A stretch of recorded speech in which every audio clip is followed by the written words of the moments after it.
In modern usage, the term sacrifice has come to connote the concept of giving up things for the Lord and his kingdom. However, in ancient days, the meaning of the word sacrifice was more closely tied to its two Latin roots, sacer, meaning sacred or holy, and facere, meaning to make. Thus, anciently, sacrifice meant literally to make something or someone holy. Viewed as such, sacrifice is a process of becoming holy and coming to know God, not an event or ritualistic giving up of things for the Lord.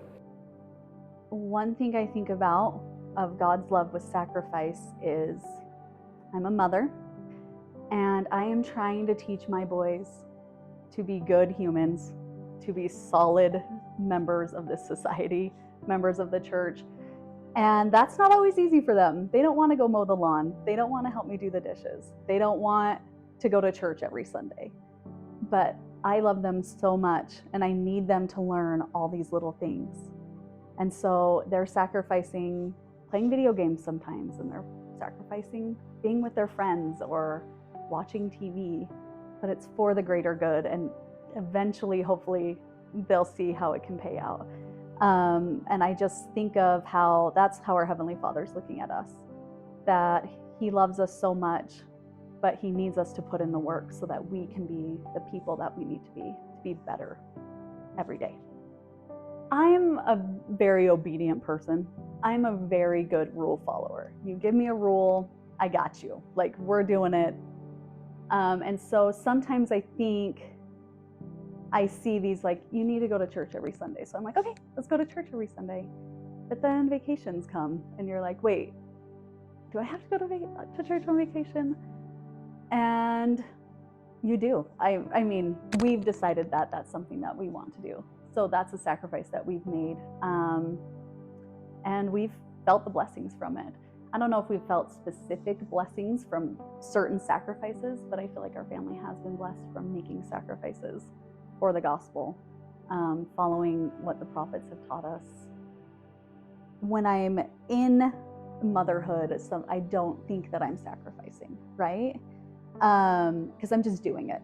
I'm doing what I need to do at the time. And I think as we get used to doing certain things, like we go to church every Sunday, so done, like we did that. It doesn't feel like a sacrifice anymore. So then we need to grow on that and add on top of that the other things that we need to sacrifice. To build on the sacrifice that you've already made when it kind of doesn't become a sacrifice anymore, I think that's kind of the ultimate goal, to find that next step. So what does our Sundays look like? We went to church, so now what? Do we just go watch TV, or are we gonna add more to our Sundays? Are we going to do something different? I love reading about Christ's life and who he is as a person. I love reading about him as a baby, growing into a child, and just making him more of a real human.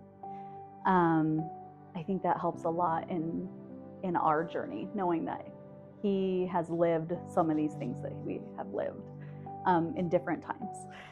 But his sacrifice and his willingness to die for us is something I don't think any of us can even begin to repay.